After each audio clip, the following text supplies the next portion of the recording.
ফ্যাসিবাদ বিরোধী ঐক্যের মধ্যে ফাটল তৈরির পাশাপাশি আওয়ামী লীগকে পুনর্বাসনের চেষ্টা করছে অন্তর্বর্তী সরকার, এমন অভিযোগ করেছেন বিএনপি ভারপ্রাপ্ত চেয়ারম্যান তারেক রহমান। সম্প্রতি কিছু কর্মকাণ্ডে সরকার ঠিকভাবে দায়িত্ব পালন করছে কিনা তা নিয়ে জনগণের মধ্যে সংশয় তৈরি হয়েছে বলে মনে করেন তিনি। শুক্রবার বিকেলে রাজধানীর খামারবাড়িতে এক অনুষ্ঠানে একথা বলেন তারেক রহমান। যমুনা ইলেকট্রনিক্স ঈদে ডাবল খুশি অফার সিজন 3, যে কোনো পণ্য কিনলেই পাচ্ছেন নিশ্চিত ঈদ উপহার।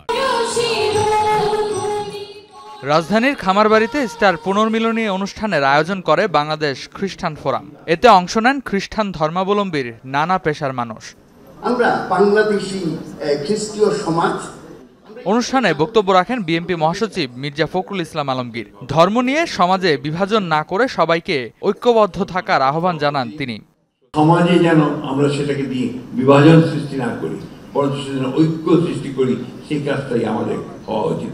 প্রতিটি ধর্মই কিন্তু আপনার ঐক্যের কথা বলে, ভালোবাসার কথা বলে, প্রেমের কথা বলে।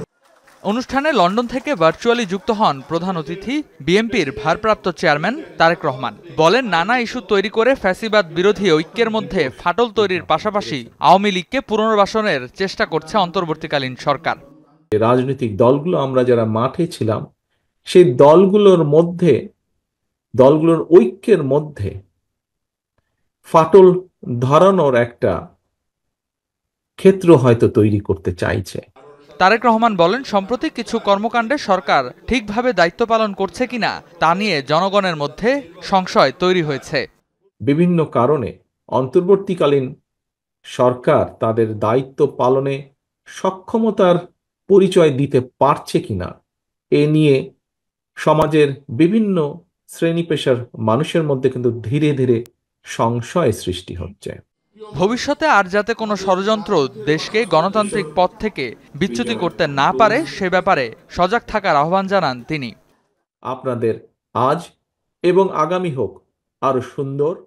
রেদওয়ান আহমেদ, যমুনা নিউজ, ঢাকা। আপনার বক্তব্য।